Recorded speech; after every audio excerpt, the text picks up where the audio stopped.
Bom dia a todos.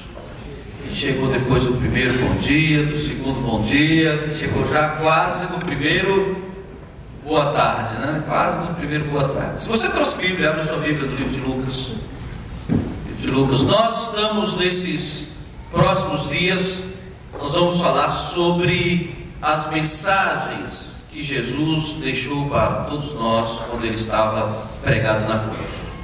Momentos muito especiais da vida de Jesus. Ninguém nasceu como Jesus nasceu. Agora todo mundo já sabe, já? Não. Isso dá para aprender. Ninguém nasceu como Jesus nasceu. Ninguém ensinou, Jesus ensinou. Ninguém morreu como Jesus morreu. Ninguém ressuscitou como Jesus ressuscitou. Ninguém derrama o seu espírito sobre a sua igreja como ele derrama. Ninguém está ao lado dos seus como ele permanece até hoje. Jesus é o mais fascinante personagem da história. Quando Jesus morreu, quando ele foi levado à cruz, ali naquele momento da crucificação, Jesus também deixou bem claro a sua mensagem do Evangelho. Quando Jesus foi levado à cruz, Jesus pronunciou 7 falas. 7 falas. Se você ainda não leu o livro As 7 Falas da Cruz, o livro tem muito mais informações do que o sermão. Tem uma série de informações sobre as falas de Jesus. Se você ainda não tomou um tempinho, a letra é grande, dá para ler. Vai lendo devagarzinho, você vai conseguir ler. São 56 mensagens sobre as falas da cruz. Quando Jesus foi crucificado, quando Jesus foi levado à cruz, Jesus falou 7 vezes. Não foram apenas 7 palavras. E a tradição cristã perpetuou as 7 falas da cruz como sendo as 7 palavras da cruz. Só a última fala de Jesus tem cerca de 8 palavras. Então, quando Jesus foi levado à cruz, Jesus mostra a sua divindade, Jesus mostra a sua essência, Jesus mostra o seu amor pela humanidade, na maneira como ele respondeu aos homens à afronta, à maldade da crucificação. Enquanto ele estava sendo crucificado, ele transmitia para o mundo uma mensagem de amor, aquilo que no livro chama a mais fascinante mensagem de amor jamais escrita para toda a humanidade. Porque enquanto ele morria, ao invés de responder com ódio, ao invés de responder com vingança, ao invés de responder com maldade, ele responde com perdão, ele responde com ternura, ele responde ensinando, ele responde sendo absolutamente diferente. Milhares de pessoas foram crucificadas ao longo da história. Não é que Jesus morreu como muitos, foi o único crucificado da história. Jesus é o único, foi o único que foi crucificado e respondeu à crucificação com ternura, respondeu à crucificação com amor. Abra sua Bíblia no livro de Lucas. Mateus capítulo 26 apresenta a trama para a traição.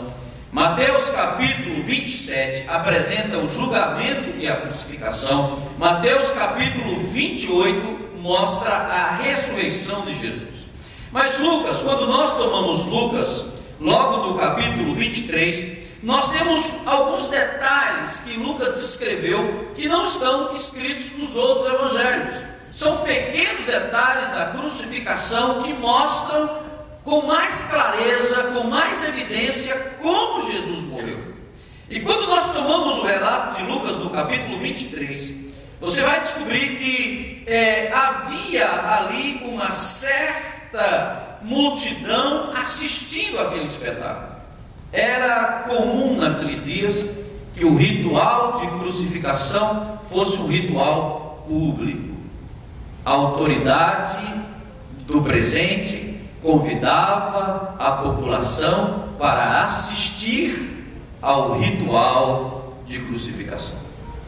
E a multidão afluía para aqueles lugares, às vezes por curiosidade, às vezes por maldade, às vezes por vingança. Multidões vinham para assistir à crucificação. E diz assim: e quando iam levando, Lucas 23, 26, e quando iam levando, tomaram um certo Simão Sirineu, que vinha do campo, e puseram-lhe a cruz às costas para que levasse após Jesus. Seguia grande multidão de povo, de mulheres, as quais batiam nos peitos e se lamentavam. Jesus, porém, voltando-se para elas, disse-lhe: filhas de Jerusalém, não choreis por mim, chorai antes por vós mesmas e pelos vossos filhos. Não chorem por mim, chorem por vós mesmas e pelos vossos filhos. Porque eis que hão de vir dias que dirão: bem-aventuradas as estéreis, e os ventres que não geraram, e os peitos que não amamentaram. Isso se cumpriu radicalmente por volta do ano 70, quando veio o grande julgamento. Aquele momento em que Jesus estava sendo condenado em Pilatos: eu não tenho nada a ver com a morte desse justo. E os sacerdotes disseram: caia sobre nós, mortos. E os romanos foram impiedosos.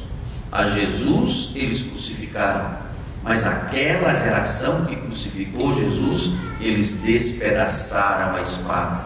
Não somente pais, não somente mães, mas também pais, mães, filhos, grávidas, doentes, velhos, idosos. Não sobrou quase que ninguém. Então aquela multidão preocupada com aquela crucificação, vão até a cruz. Então eis que hão de vir dias em que dirão: bem-aventurados, felizes aqueles que não tiveram filhos para ver essa desgraça. Porque se ao madeiro verde fizeram isso, o que farão ao madeiro seco? Também conduziram outros dois que eram malfeitores, para com eles serem mortos. E quando chegaram ao lugar chamado Caveira, o lugar da crucificação, era um rito público, já expliquei isso no sermão anterior, que aquele monte não era caveira simplesmente porque era um monte que possuía uma forma de cadáver, uma forma de crânio humano. Aquele monte também era chamado Monte da Caveira, porque quando uma pessoa era crucificada, os seus parentes não tinham o direito de tirar o corpo. Às vezes a pessoa permanecia ali durante muitos dias, e ali os animais, os pássaros, degustavam aquela carne, ficava aquele monte. Então ali não era somente o Monte da Caveira, era também o Monte das Caveiras, porque era um lugar especial. Roma era impiedosa na sua justiça para com aqueles que se rebelavam contra as suas leis. Se você ler a história sobre o Império Romano Antigo, você vai descobrir que o Império Romano foi um dos impérios mais tolerantes em termos de propriedade, em termos de tradição família, em termos de leis, em termos de algumas coisas. Mas Roma era implacável com quem quebrava as suas leis. Por isso imperou durante muitos anos a chamada paz romana, que você estuda nos colégios, a Pax Romana. Por isso que as pessoas caminhavam de um lado para outro e a criminalidade era baixa. Por quê? Porque o ladrão era sentenciado à crucificação, e era um espetáculo público. As pessoas tinham que ver aquilo para que a segurança pública romana fosse eficiente. Dois homens foram crucificados com ele. Quando chegaram no lugar chamado Caveira, ali o crucificaram. E aos malfeitores, uma à direita e outro à esquerda, e dizia Jesus: Pai, perdoa-lhes, porque não sabem o que fazem. É a primeira expressão. Se você observar, você vai descobrir que a primeira fala de Jesus é a fala onde Jesus ora, é uma oração, é uma intercessão. Jesus está ali orando, Jesus está ali intercedendo pelos seus crucificadores. Naquele momento de horror, naquele momento de terror, diante daqueles soldados profissionais, diante daqueles crucificadores formados na escola do martírio, na escola da tortura, homens preparados para torturar, sem alma, sem mente, sem coração, Jesus pede que o perdão de Deus alcance aquelas vidas. Então a primeira fala se caracteriza como um momento de perdão e graça. E quando Jesus está na cruz e faz esta oração, nós não sabemos se esta oração foi tão alta, se foi um grito. Não há na Bíblia o registro da intensidade da fala. A Bíblia registra a essência da fala. A essência da fala foi: Pai, perdoa-lhes porque eles não sabem o que fazem. Mas nós não sabemos se Jesus gritou, porque na outra fala mais adiante, a Bíblia diz que ele gritou. Então possivelmente ele simplesmente tenha sussurrado naquele momento, feito uma oração doméstica, uma oração familiar, uma oração entre ele e o Pai, uma oração sacerdotal, uma oração de intercessão. Pai, perdoa essas vidas, porque eles não sabem o que fazem. Naquele momento nós sabemos que as pessoas gritavam, nós sabemos que naquele momento as pessoas zombavam, nós sabemos que naquele momento algumas pessoas cuspiam em Jesus, e os soldados já estavam tirando o máximo de proveito que podiam, que era ficar com as vestes do crucificado. Numa época em que tecido, que vestes era uma coisa cara, ficar com a veste do crucificado era como se fosse um presente aí de 30, 40, 50 reais. Então, vamos aproveitar o que sobrou aqui e vamos ficar. Mas parece que a veste de Jesus tinha algo de preciosidade, porque eles não aceitaram dar para um deles a veste, mas resolveram fazer o quê? Rasgar a veste, ou dividir, partir. Imaginem, né? Lançar sorte. E quando chegaram no lugar chamado Gólgota, qual foi ali? O crucificaram. Os malfeitores, um à direita e outro à esquerda, diziam: Pai, perdoa-lhes porque eles não sabem o que fazem. E repartindo as suas vestes. Alguém deve ter dito: não, esse prisioneiro tem um pouquinho mais de posse. Um fica com short, outro fica com a camisa, né? E outro fica com um pedaço. Mas nós vamos repartir o que sobrou, os espólios do mestre. Nesse momento Jesus fez uma oração, e quando Jesus faz esta oração, parece que duas pessoas ouviram bem essa oração. Um grupo de pessoas que estava ali ouviu bem, mas é certo que uma das pessoas que ouviu a oração e prestou atenção na fala de Jesus foi um dos malfeitores que estava lá. Então, quando esse malfeitor ouviu a fala de Jesus, e o povo estava olhando, e também os príncipes zombavam, dizendo: aos outros salvou-se, salve-se a si mesmo, se esse é o Cristo escolhido. E também os soldados, e chegando a ele, apresentando-se vinagre, diziam: se tu és o Cristo Jesus, salva-te a ti mesmo. E também em cima dele estava escrito, por cima dele estava escrito o título em letras grandes hebraicas: Rei dos Judeus. Isso virou motivo de piada, de gozação.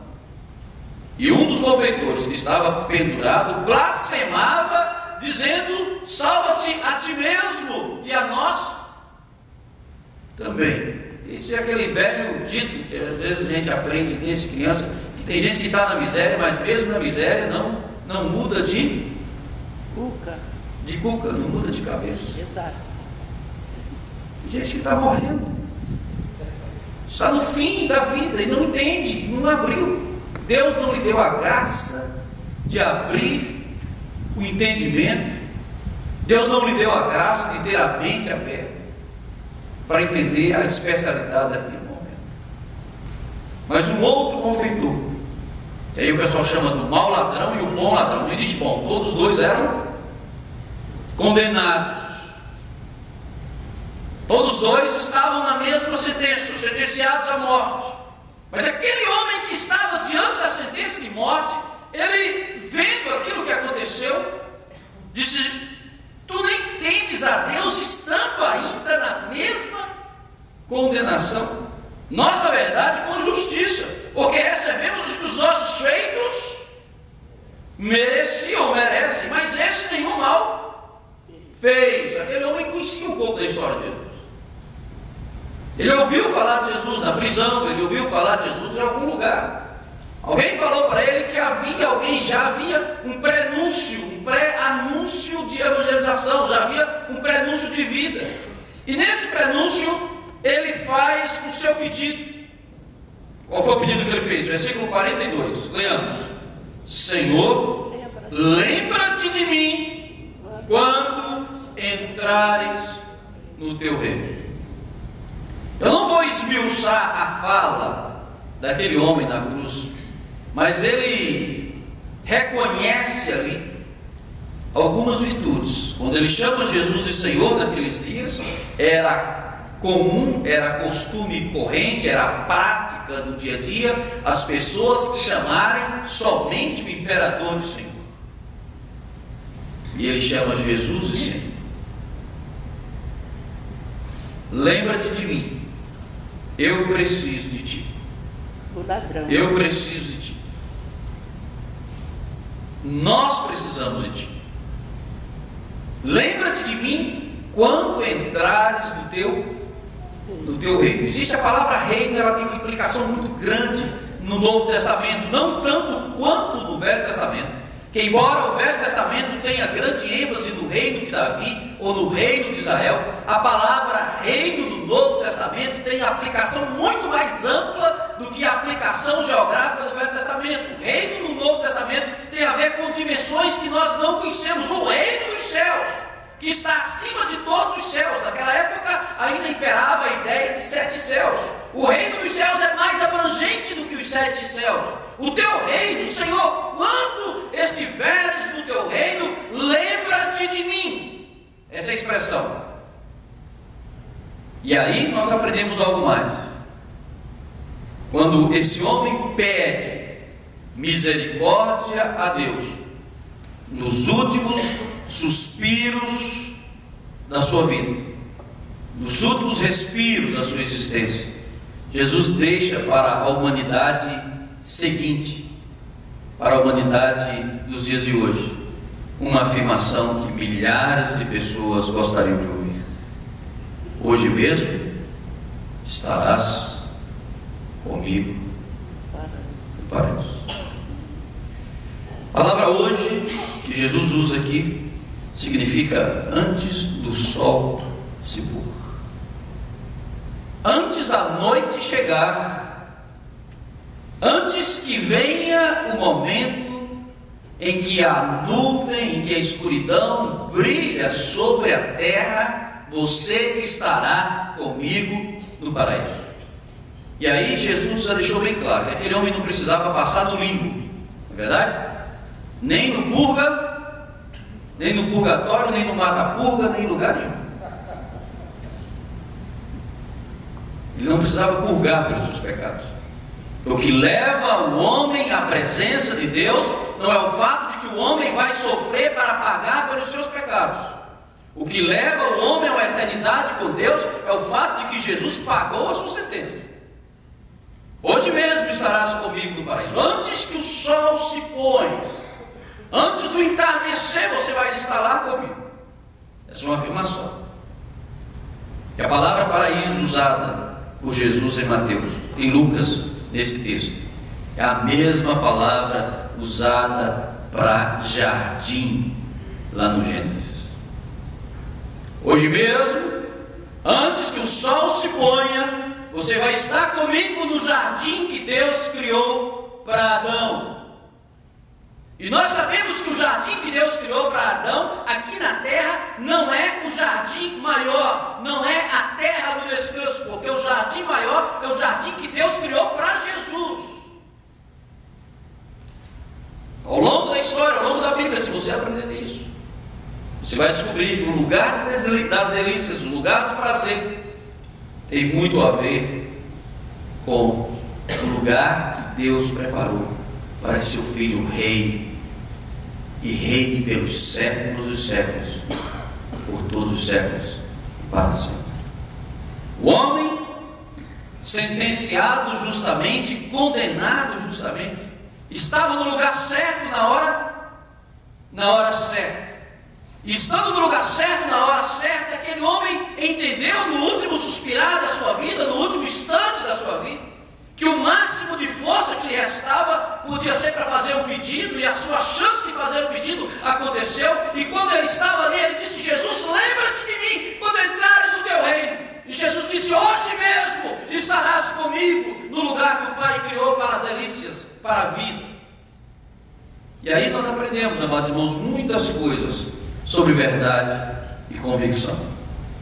Existe uma pergunta que durante muitos anos incomoda as pessoas. Essa semana eu tive 2 acontecimentos da vida assim que eu parei um pouco para pensar sobre eles. O primeiro deles foi que eu encontrei ontem, né? Estava vindo para casa, encontrei um bêbado, de repente o bêbado parou no carro, e bêbado é sempre uma história, né? Você tem que ter paciência. Eu, com paciência, sentei para conversar, e vou te dar um presente, peguei o livrinho Jesus para dar de presente para ele, né? Sempre ando com vou dar o livro de Jesus de presente para ele. Aí ele começou, Jesus, você sabe ler, ele foi, né, rateando ali pelas letras. Eu fui conversando com ele, eu sou crente, tudo dele, né, já bêbado assim, teologicamente correto, né? Não consegui encontrar muitos problemas ali na teologia dele. Eu sei que, quem sabe, está amargurado. A Bíblia diz: dai vinho aos que estão amargurados de espírito, né? De repente o irmão está amargurado de espírito lá, resolveu afogar as mágoas e afogou demais e ficou afogado. Mas aí você conversa e você descobre que tem muita gente aí sofrendo, gemendo com suas lutas, com seus problemas. Falei, puxa vida, quantas vidas preciosas que já conhecem um pouco de Jesus estão aí como esse homem gemendo pela vida, né? Dignos de compaixão e de misericórdia. Essa semana morreu o reverendo Moon. Quem leu a notícia? Morreu o reverendo Moon. Para a tragédia nossa, ele era presbiteriano, nasceu presbiteriano. Na Coreia é quase toda presbiteriana, então Moon nasceu e cresceu da igreja presbiteriana. Não sei quem foi que deu um nó na cabeça dele, só pode ser o capeta, né? Deu um nó na cabeça dele tão bem dado que colocaram na cabeça dele que ele seria o sucessor de Jesus, o segundo Jesus. Que ele veio para completar a obra de Jesus Cristo. Mas morreu no hospital, que o dinheiro dele conseguiu comprar, implorando para viver mais, querendo viver mais, almejando viver alguns minutos a mais. Jesus entregou a sua vida porque quis, para depois retomar. Porque muitos homens ousaram de heróis ou de cristos ou de deuses, enganados pelos demônios ou enganados por si mesmos, mas ninguém morreu como Jesus morreu, e ninguém garante ao outro a eternidade como Jesus garantiu àquele homem da cruz. Se você tomar toda a Bíblia do Gênesis em sequência, você vai descobrir que Deus nunca deixou em dúvida aqueles que o amam da certeza da eternidade. Se você começar a estudar a biografia de Abraão, se você estudar a biografia de Isaac, se você estudar a biografia de Jacó, se você estudar a biografia dos profetas, se você estudar a biografia de Moisés, se você estudar a biografia de muitos reis que andaram com Deus, se você estudar a biografia de Jesus, se você estudar a biografia dos apóstolos, se você estudar a biografia dos santos ao longo da história da igreja, você vai descobrir que esses homens eram homens que sabiam para onde estavam indo. Quando Jesus estava nos últimos instantes da ceia ali com os seus discípulos, teve um apóstolo que estava lá meio em dúvida, meio confuso, falou assim: Senhor, nós não sabemos. Quem foi? Tomé, né? Senhor, nós não sabemos para onde? Para onde? Tu vais. Ô Tomé, já disse tantas vezes que eu vou para o Pai, que ainda está perguntando ainda faz essa pergunta boba, né? Essa pergunta sem lógica. Na segunda fala da cruz, Jesus deixa bem claro que aqueles que pedem a Ele passagem para a eternidade chegarão seguros lá. Amém? Amém? Amém, irmãos? Foi na Assembleia de Deus, hein, reverendo? O povo já estava no glória a Deus, já estava no outro nível. Então, presta atenção. Quando nós tomamos esse texto nas mãos, quando nós tomamos o texto de Jesus, Jesus dá garantia, Jesus dá segurança, Jesus dá vida. Jesus garante àquele homem que ele hoje mesmo estaria com ele naquela data no paraíso. E é interessante que Jesus morreu antes do sol nascer, antes do escurecer, porque as palavras de Jesus são verdadeiras. Amém? Vocês se lembram de Pedro? O que foi que Pedro se lembrou? Pedro se lembrou das palavras de Jesus. Eu não sei se você está preparado para ir para a eternidade. Esses dias eu digo, não tem jeito, né? Eu acho que eu já passei perto da morte algumas vezes. Umas 3 vezes eu senti que ela chegou assim, bem pertinho. Bem pertinho. E uma das vezes foi quando eu quase me afoguei. Eu tinha 20 e poucos anos, estava todo atlético, né, achando que era bom de natação, e houve uma enchente no Nordeste. Eu resolvi atravessar um rio no nado. A turma foi de manhã e eu sempre gostei de dormir um pouquinho mais, fui depois. Aí atravessei o rio na ida. Quando eu cheguei do outro lado, a turma resolveu o quê? Voltar. Eu falei, ficar sozinho aqui eu não vou, né? Vou junto. Foi uma cena interessante. Hoje, quando eu olho para trás, dá vontade de rir. E tinha um rapaz que nadava muito forte, chamava Negrinho. Esse cara, eu digo, eu vou para a parte de cima, porque se eu sentir cansaço, a gente sabe que o cansaço maior vem na hora de atravessar a correnteza. Se eu sentir cansaço, você me empurra para cima e a gente consegue passar a correnteza. Que negrinho que nada, rapaz. Quando a gente chegou no centro da correnteza, eu já estava uns 3 metros abaixo do grupo. E eu me lembrei do conselho do meu pai. Meu pai falou, meu filho, se um dia você estiver em águas profundas e sentir que você vai afogar, não se apavore, economize as forças, respire. A primeira coisa é não se apavorar, não tente sair, vá respirando que você vai sair. Eu me lembro que a água foi levando, eu tentando, eu cheguei, eu senti que a força acabou. Eu falei, agora eu acho que hoje eu vou morrer. Aí veio aquela paz, espírito, aquela tranquilidade. Se eu morresse, eu estava ali naquela hora, foi um dos melhores momentos da minha vida, tranquilo, no meio do rio, morrendo afogado, uma paz como eu nunca senti na minha vida. Eu me lembrei da profecia de Isaías, que disse que aqueles que esperam no Senhor renovam as suas forças. Aí fiz uma oração, Deus, consola minha mãe, consola meus irmãos, não deixa esse povo ficar chorando não, porque eu estou bem, consola minha mãe, consola todo mundo, deixa todo mundo em paz, e eu estou preparado para ir para a eternidade. Aí de repente bateu aquela vontade assim, rapaz, dá mais umas braçadas aí. Eu fechei o olho, eu meti o braço, daqui 3, 4 minutos eu estava fora do leito do rio. Não morri, sobrei para contar a história aqui hoje para vocês, né? Mas há uma coisa, gente, aparente: é muito bom estar preparado para a vida e preparado para a eternidade. Se a vida é tão breve e a eternidade é tão longa, o mais irresponsável dos homens é aquele que não se prepara para a eternidade, é aquele que brinca com a vida. E todos nós devemos pensar nisso.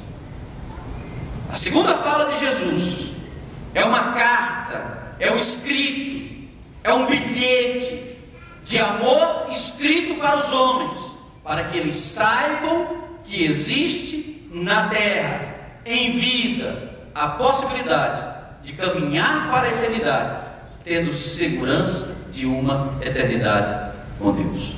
Que Deus nos abençoe, que Ele abençoe a sua palavra em nossas vidas nesta manhã.